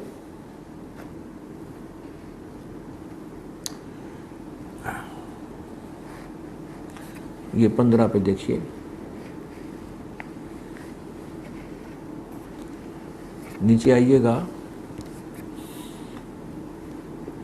नीचे नीचे देखिएगा। और सौ प्रकाश होने से अग्नि, विज्ञान रूप होने से मनु, और सबका पालन करने से प्रजापति, परमेश्वर वाला होने से इंद्र, सबका जीवन मूल होने से प्राण, और निरंतर व्यापक होने से परमेश्वर का नाम ब्रह्म है। अर्थात परमात्मा का नाम सर्वव्यापक होने से ब्रह्म, और सब प्रकाश होने से अग्नि, ये भी अग्नि, सब अग्नि जो है परमात्मा का बोधक है। अब 16 पर देखिएगा, नेक्स्ट पर ही, यहाँ आइए, ये 16 पर स्पष्ट किया है इसमें, प्रथम समोल्लास के पृष्ठ 16 पर नीचे देखिए। क्योंकि ओम और अग्नि आदि नामों से मुख्य अर्थ से परमेश्वर का ग्रहण होता है। आगे देखिए इधर 17 पे, ये पृष्ठ 17 प्रथम समोल्लास, नीचे देखिए। अग, अगी, इण गतार्थक धातु हैं, इनसे अग्नि शब्द सिद्ध होता है। यहाँ देखिएगा, जो ज्ञान स्वरूप सर्वज्ञ जानने योग्य और प्राप्ति होने और पूजा करने योग्य है, इससे परमेश्वर का नाम अग्नि है। इससे स्पष्ट हुआ कि अग्नि का, अग्नि माने परमेश्वर, अग्नि या अग्नि इसका अर्थ है ये परमेश्वर है। ये तो स्वामी जी ने सत्यार्थ प्रकाश में स्पष्ट किया। और अब देखिएगा ऋग्वेद प्रथम मंडल स्वामी जी ने अपने करकमलों से अनुवाद किया है, और ये कहाँ से प्रकाशित है इसको भी देख लीजिए। सार्वदेशिक आर्य प्रतिनिधि सभा 3/5 महर्षि सिद्धांत भवन, रामलीला मैदान, नई दिल्ली, ये यहाँ से प्रकाशित है। और मुद्रक है Prince offsets printers, Pataudi House, Daryaganj. अभी इसमें देखिएगा, जहाँ से स्टार्ट ही होता है प्रथम ही मंत्र में, ये जहाँ से ऋग्वेद भाषा भाष्यम स्वामी दानंद जी द्वारा इसका अनुवाद है। प्रथम मंडल प्रथम सूक्त, ये अग्नि शब्द से प्रारंभ होता है ऋग्वेद। इसमें नीचे देखिएगा स्वामी जी ने क्या लिखा है, यहाँ अग्नि शब्द के 2 अर्थ करने में प्रमाण है कि इंद्र मित्रम, इस ऋग्वेद के मंत्र से यह जाना जाता है कि एक सद ब्रह्म के इंद्र आदि अनेक नाम हैं, तथा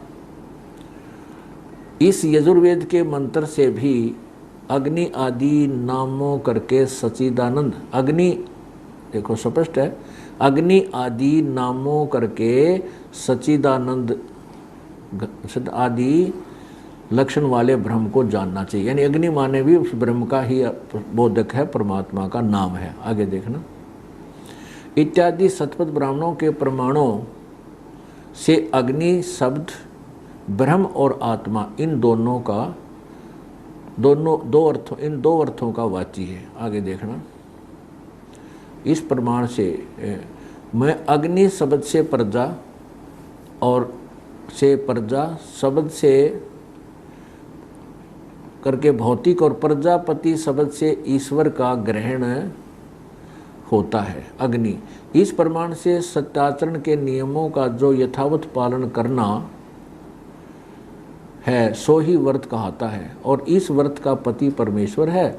आगे देखना, इसलिए इस ऋग्वेद के प्रमाण से ज्ञान वाले तथा सर्वज्ञ प्रकाश करने वाले विशेषण से अग्नि शब्द करके ईश्वर का ग्रहण होता है। अग्नि से ईश्वर का ग्रहण होता है, अर्थात अग्नि या अग्नि जहाँ भी शब्द है स्वामी जी कहते हैं विशेषकर मुख्यतः उसका परमेश्वर ही ग्रहण होना चाहिए, होता है। अर्थात इसी को आधार मान कर स्वामी जी ने इसी ऋग्वेद मंडल नंबर 1 के ही प्रथम मंडल में और प्रथम सूक्त के, अब आपने देखा एक में तो स्पष्ट कर ही दिया कि अग्नि माने परमेश्वर, इस मंत्र में। अब इसमें स्वयं इन्होंने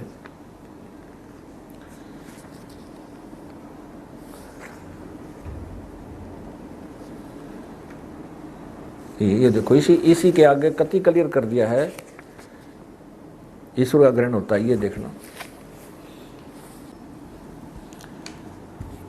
अब आपने पढ़ लिया कि ये प्रथम ऋग्वेद का प्रथम मंडल और प्रथम ही सूक्त और प्रथम ही मंत्र है। इसी अग्नि शब्द से प्रारंभ हुआ। इसमें स्वामी जी ने अग्नि माने, नीचे देखो, अपने आप कहा कि अग्नि शब्द से इस करके ईश्वर का ग्रहण होता है।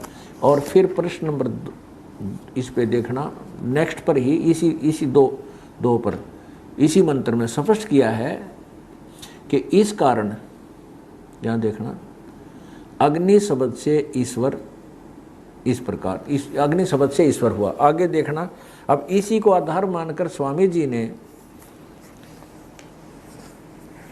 अग्नि माने परमेश्वर शब्द होता है। स्वामी जी ने स्वयं इसी ऋग्वेद मंडल नंबर 1 के ही प्रथम सूक्त के और कई मंत्रों का इसमें स्वयं अग्नि माने परमेश्वर ही अर्थ किया है। अब आपने एक मंत्र में भगवान स्वामी दयानंद जी द्वारा कहा गया कि अग्नि माने परमेश्वर, अर्थात वो अग्नि माने परमेश्वर। एक प्रथम मंत्र में भी अग्नि माने परमेश्वर कहा, नीचे देखो। और ये है मंत्र नंबर 2, ये है मंत्र नंबर 2। स्वामी दयानंद जी प्रथम ही ऋग्वेद मंडल 1 सूक्त 1 का मंत्र नंबर 2। एक में तो विशेष टिप्पणी करके उन्होंने स्पष्ट कर दिया अग्नि माने परमेश्वर होता है। इस 2 में लिखा है अग्नि वह परमेश्वर, अग्नि माने परमेश्वर। अब आगे देखो, यहां देखो 3 में अग्निना एव अच्छी प्रकार ईश्वर, अग्नि माने ईश्वर की, अग्नि माने 3 में भी। आगे देखो 4 में, नीचे भी लिखा है इसमें, ये 4 में अग्नि माने हे परमेश्वर, अग्नि तनुरसी, तो यहाँ लिखा अग्नि हे परमेश्वर 4 में। अब देखो 5 में, नीचे आ जाओ 5 में, ये नीचे अग्नि, ये 6 में अग्नि माने हे परमेश्वर, अग्नि माने परमेश्वर। फिर यहाँ देखो ये 7 में, 6-7 में अग्नि माने सबके उपासना करने योग्य परमेश्वर, अग्नि माने परमेश्वर। फिर यहाँ देखो 9 में अग्नि माने ज्ञान स्वरूप परमेश्वर। कहने का भाव ये है कि इस ऋग्वेद मंडल नंबर 1 सूक्त नंबर 1 में 9 मंत्र हैं और जिनमें 7 में अग्नि शब्द है। 7 के 7 में अग्नि माने परमेश्वर किया है स्वामी दयानंद जी ने। अब और बताते हैं, इन्हीं के निर्देश से कि अग्नि माने वेद में जहाँ आता है परमेश्वर अर्थ करें जाने, तो एक वेद भिक्षु नामक एक आर्य समाजी विद्वान ने शाम वेद का अनुवाद किया है। उसमें जहां भी अग्नि माने आया है वो उन्होंने परमेश्वर ही किया है। ये देखना, ये है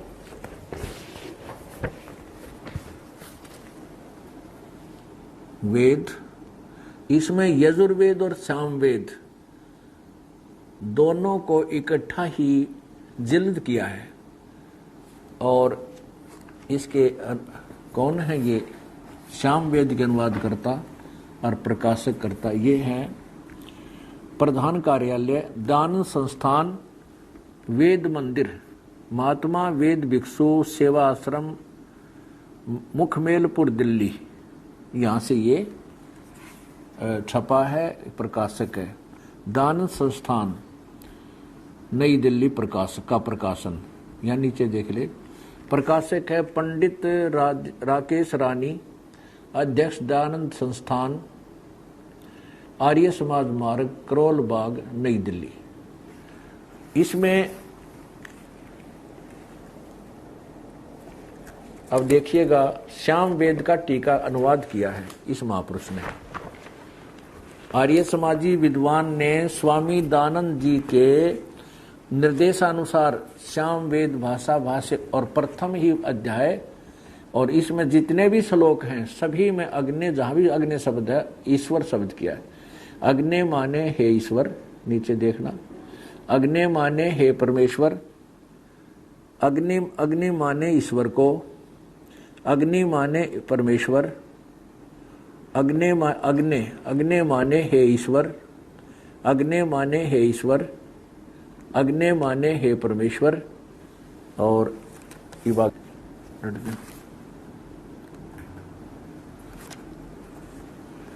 अब देखिए इसी प्रथम अध्याय का प्रथम मंत्र 8वां मंत्र में भी अग्नि माने हे ईश्वर, नीचे देखो अब नौमा है ये, अग्नि माने हे परमेश्वर। आगे देखो, अग्नि माने हे परमेश्वर, अग्नि माने हे परमेश्वर, अग्नि माने हे परमेश्वर। और भी आगे भी नेक्स्ट पृष्ठ पे भी आप देखोगे कि जहां भी अग्नि शब्द है वहीं पर ओहो, ये देखिएगा, देखना यहाँ, अग्नि माने हे परमेश्वर, अग्नि माने हे परमेश्वर की, अग्नि माने परमेश्वर। देख नीचे चलो, यहाँ देखो अग्नि माने परमेश्वर, परमेश्वर, और नीचे देखो अग्नि माने अग्निम, नीचे देखो इधर परमेश्वर की। आगे देखो इसी के दूसरे पृष्ठ में, इसी में अग्नि माने परमेश्वर। आगे देखो अग्नि माने हे ईश्वर, अग्नि माने हे ईश्वर, अग्नि माने परमेश्वर, अग्नि माने ईश्वर, अग्नि माने परमेश्वर, अग्नि माने परमेश्वर। अब दास अपनी तरफ से कुछ नहीं मिलाएगा और न ही कोई बात उल्ट सुलट कहेगा। अब सिद्ध हो गया कि अग्नि माने परमेश्वर। अब देखिएगा इसी यजुर्वेद को, जिसमें स्वामी दयानंद जी ने अपने कर कमलों से अनुवाद किया है, इसमें भी अग्नि माने परमेश्वर ही लिखा है। प्रथम अध्याय के में भी जो अध्याय का 15वां मंत्र है उसमें अग्नि तनुरसी है। उस अग्नि तनुरसी के मंत्रों के अर्थ को ही त्याग दिया, नहीं किया, गोल मोल कर दिया। अपनी उस निराकार परमात्मा वाली सोच को सिद्ध रखने के लिए वेदों को भी घुमा दिया, इनके अनर्थ कर दिए। जहाँ अग्नि माने परमेश्वर लिखना था या तो उसका अर्थ ही नहीं किया या आगे उसका ऊट पटांग अर्थ कर दिया, जो आपके समक्ष है। अब देखिएगा, ये यजुर्वेद स्वामी दयानंद सरस्वती द्वारा इसका भाषा भाष्य है। और ये कहाँ से छपा है ये आप देखिएगा, ये वही है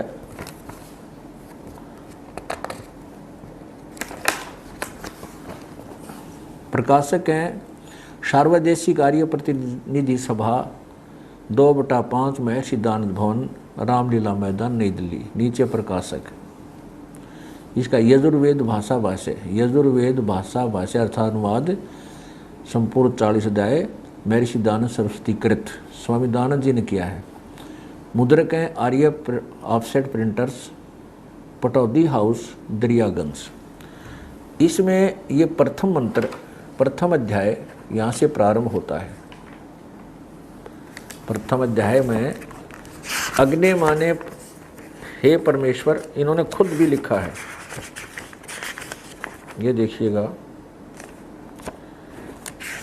ये है प्रथम अध्याय।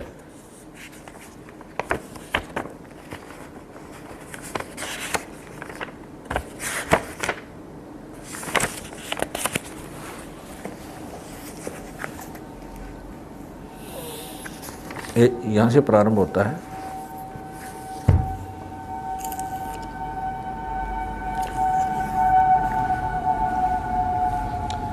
ये प्रथम अध्याय है, इसका प्रथम मंत्र नीचे देखिएगा, यहाँ से प्रारंभ होता है। अब इन्होंने खुद इसमें, यहाँ देखिएगा, ये मंत्र नंबर 5 में लिखा है अग्नि।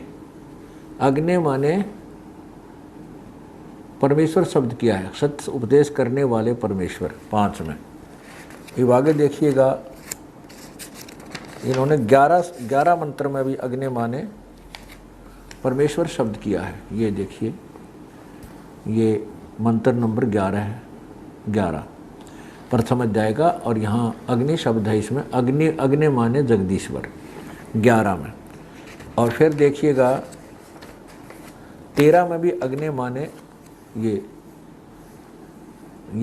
13वां अध्याय है, यहाँ देखना, ये 13वां मंत्र है प्रथम अध्याय का, इसका अनुवाद यहाँ पर है। तो इसमें भी अग्नेय माने परमेश्वर की प्राप्ति के लिए, 13वें में। अब 15वें श्लोक मंत्र में यहाँ देखिएगा, ये है प्रथमो अध्याय, और यहाँ देखिएगा 15वां मंत्र। इसमें अग्नि तनुरसी, परमेश्वर स शरीर है। अग्नि माने परमेश्वर, तनु माने स शरीर, असी माने है। लेकिन स्वामी जी ने इनका अर्थों का, ये जितने भी हाईलाइटेड हैं, इनका अर्थ ही, शब्दों का अर्थ छोड़ दिया। अब देखो, मैं सब जनों के हित के लिए हवि पदार्थ, अर्थात पदार्थ के संस्कार के लिए बड़े बड़े पत्थर हैं और काष्ठ के मुसल आदि पदार्थ विद्वान व सद्गुणों के लिए उस यज्ञ को श्रेष्ठ गुणों के प्रकाश और श्रेष्ठ विद्वान व विविध भोगों की प्राप्ति के लिए ग्रहण करता हूँ। इसका कोई अर्थ का सर और पैर ही नहीं बनता अनुवाद का।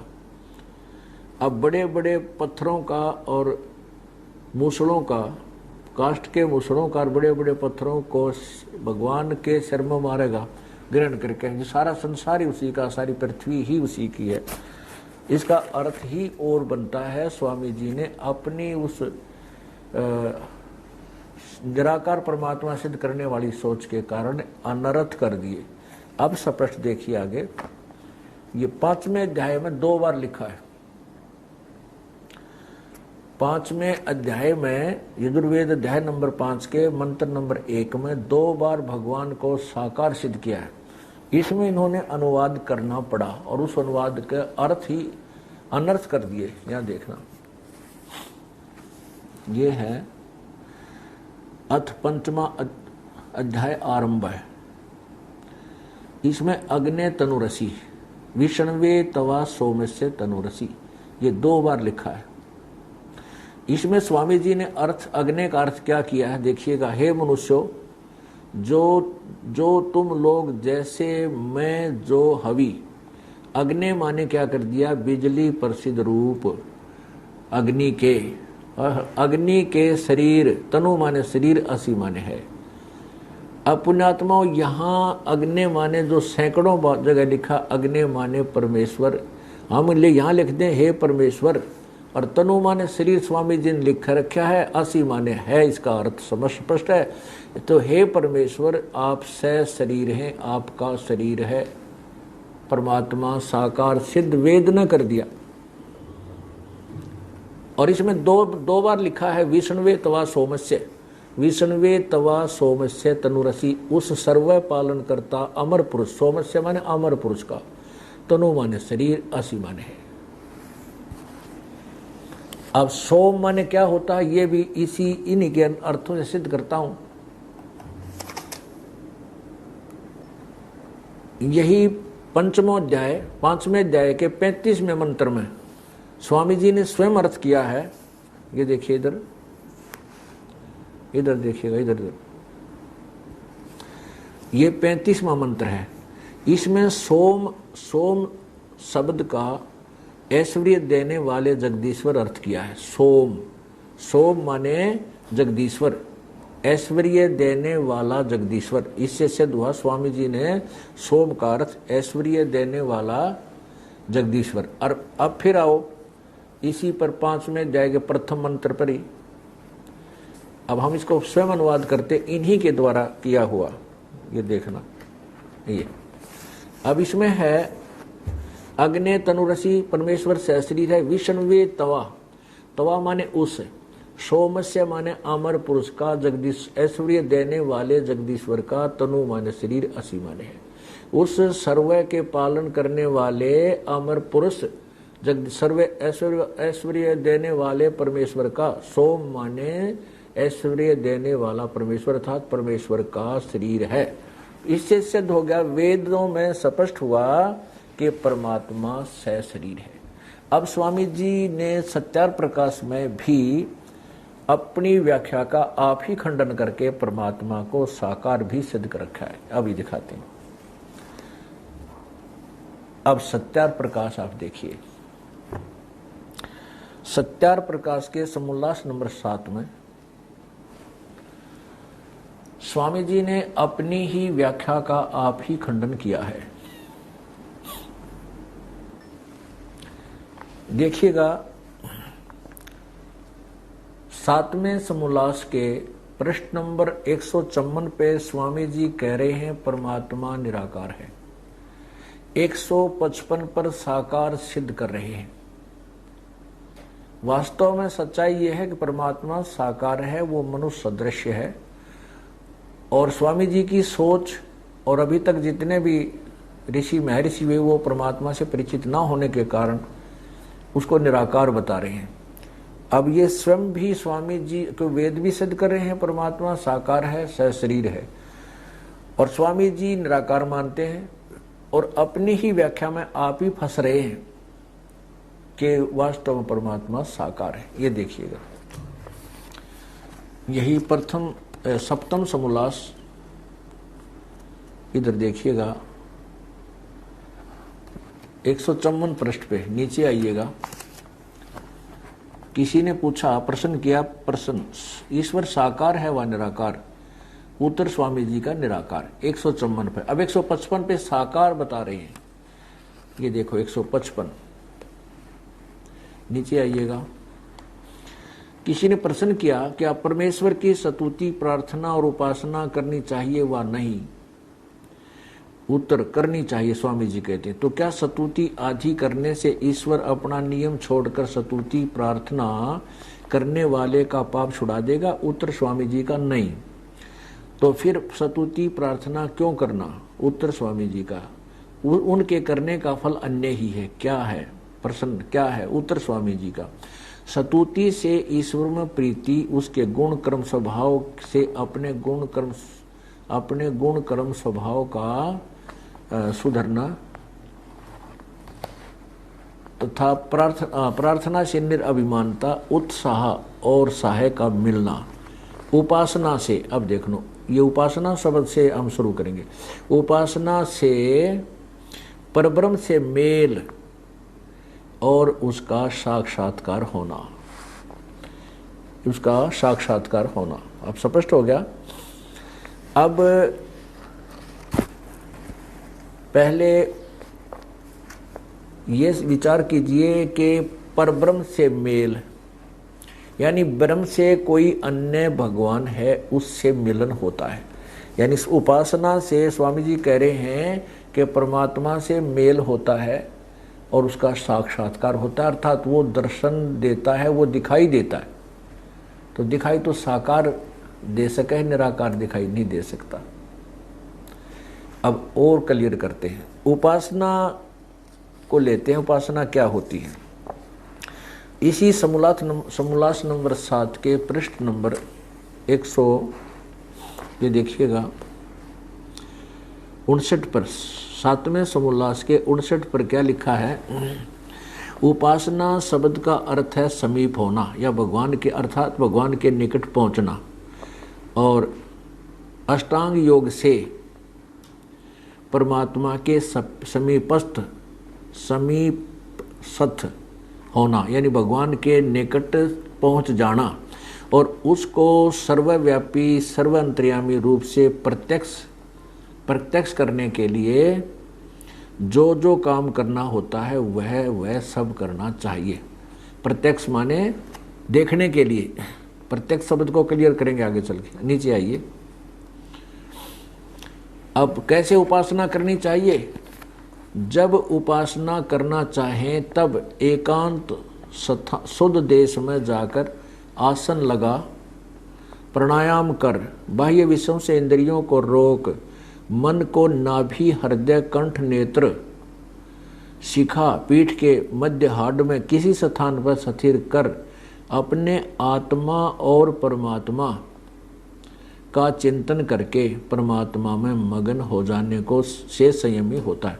अर्थात उपासना कैसे करनी चाहिए स्पष्ट कर दिया। और उपासना मतलब समाधि लगानी चाहिए। उपासना में समाधि ध्यान लगाना चाहिए। आंखें बंद करके आंखें में अपना ध्यान एक स्थान पर एकांत बैठ कर समाधिस्थ होने का प्रयत्न करना ही उपासना कहा है। और उपासना का क्या लाभ है कि भगवान के निकट पहुंच जाना। स्वामी जी ने कह दिया उपासना से उसके साक्षात दर्शन होते हैं। दर्शन उसके दिखाई देता भगवान। साकार बिना निराकार दिखाई नहीं देता। अब देखिए इसी के 167 पृष्ठ पे उपासना से, इसी के 167 पृष्ठ पे नीचे सप्तम समोल्लास के, ये देखना नीचे आना, ये जो हरे वाला है, ये समाधि दशा में जब योगी को परमेश्वर प्रत्यक्ष होता है। ओह, ये जो उपासना की एक स्थान पर बैठ कर वह समाधि दशा है।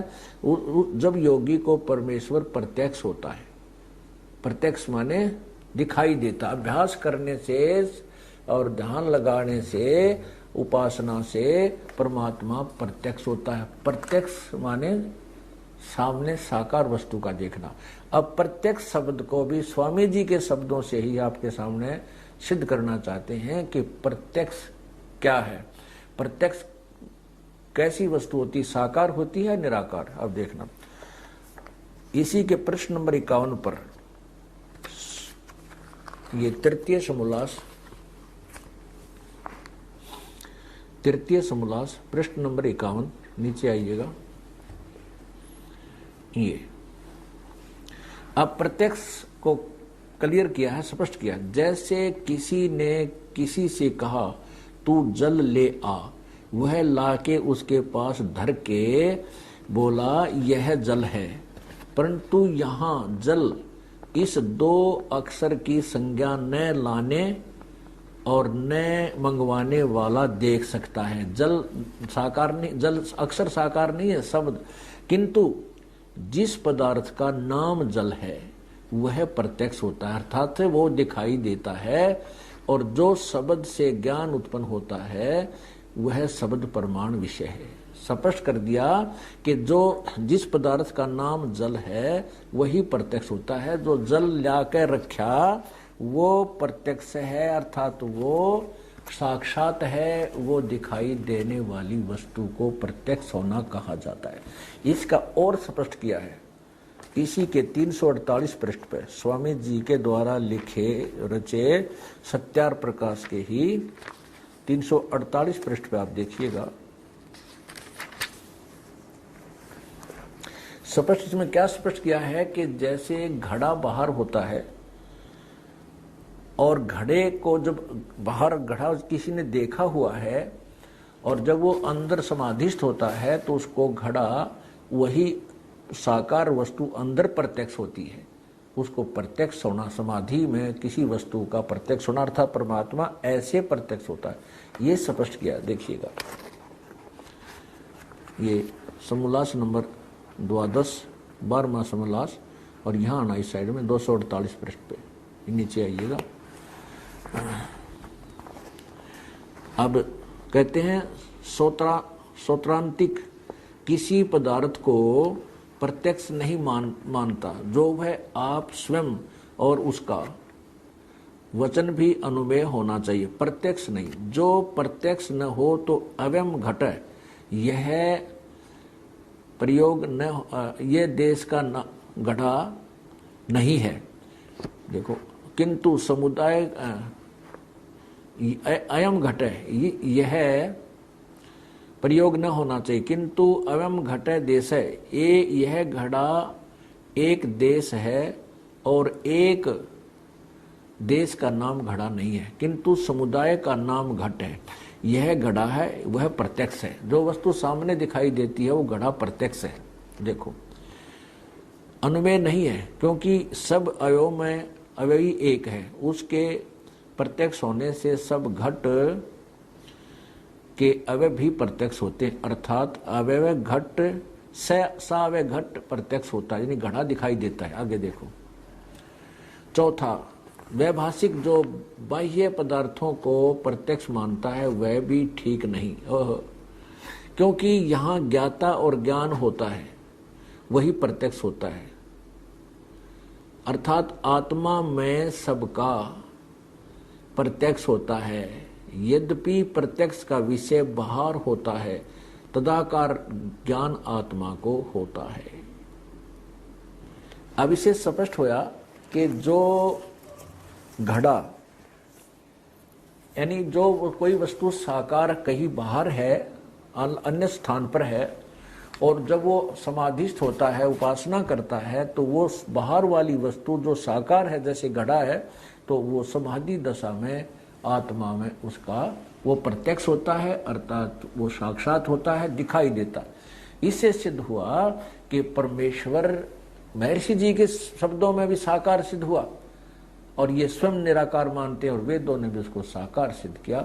इससे सिद्ध है कि स्वामी जी को आध्यात्मिक ज्ञान बिल्कुल नहीं था और उनको परमात्मा प्राप्ति नहीं हुई।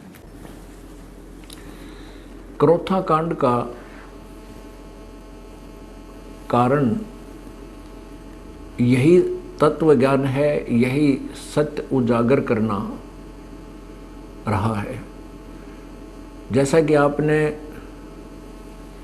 अपनी आंखों से सत्य प्रकाश को देखा, और इसमें क्या लिखा हुआ है, ये सब कुछ जो आज आपके समक्ष सीडी भर के हम दिखा रहे हैं, ये हमने पहले समाचार पत्रों में विज्ञापनों के माध्यम से जनता तक पहुंचाया था, और वो इन मठाधीश लोगों को स्वीकार नहीं हुआ, क्योंकि ये सत्य नहीं स्वीकार कर सकते। ये दुनिया को लड़ा के गुमराह करके आपस में अपना उल्लू सीधा करते। इन्होंने वही चाल चली, इस सच्चाई को अपने अनुयायी से छुपाकर उन्होंने मुझ दास का कुप्रचार करना शुरू कर दिया, ताकि जनता को भड़का के और मेरे विरुद्ध करके इन्होंने को यही योजना बनाई, षड्यंत्र रचा कि संत रामपाल को मार दिया जाए, आश्रम को खत्म कर दिया जाए, ताकि तुम्हारे अज्ञान की पोल ना खुले। इसी उद्देश्य से इन्होंने आसपास की जनता को भ्रमित किया, झूठ बोल बोल कर सतलोक आश्रम क्रोथा में ऐसा गंदा काम होता है, ऐसा होता है, और वहाँ पर कोई कुछ ऐसा गलत नहीं होता था। ये सत्य प्रचार होता था, जिनसे इनकी जड़ उखड़ रही थी, जिसके कारण इस सत्यार प्रकाश को बेच कर दुनिया को गुमराह करके ये रोजी रोटी चला रहे थे।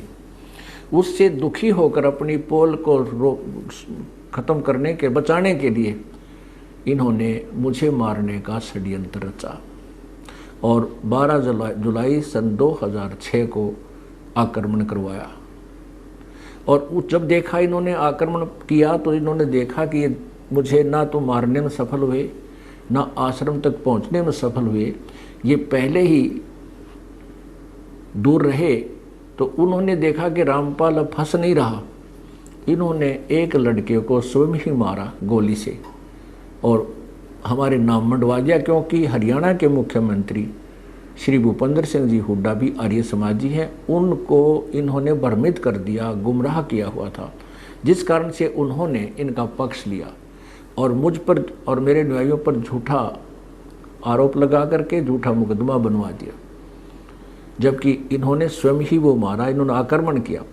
और ये स्पष्ट है, हमारी जो CFSL की रिपोर्ट जो मधुबन से आई है, उसमें स्पष्ट किया है कि आश्रम के हथियारों से उस लड़के की मृत्यु नहीं हुई, और उस लड़के का जो गोली लगा हुआ घाव का टेक्निकल जो तरीका है, उससे पता चला है कि वो ज़्यादा से ज़्यादा 20 फुट की दूरी से चले हुए हथियार से मृत्यु को प्राप्त हुआ है। जबकि पुलिस ने जो स्थान बताया है कि यहाँ मरा हुआ मिला, तो वो हमारे आश्रम से पुलिस के अनुसार 140 फुट की दूरी बनती है। इससे सिद्ध है कि इन्होंने हमारे को फंसाने के लिए षड्यंत्र रचा था और उद्देश्य यही था कि इस अज्ञान की, सत्यार प्रकाश के अज्ञान की, महर्षि जी के अज्ञान की पोल ना खुले और हम निर्दोष हैं। सच्चाई और जनता के सामने कुछ दिनों में स्पष्ट हो जाएगी। तभी इन लोगों को कहीं मुंह दिखाने का स्थान नहीं रहेगा, ये लुकते फिरा करेंगे। वो दिन दूर नहीं है। सत साहिब।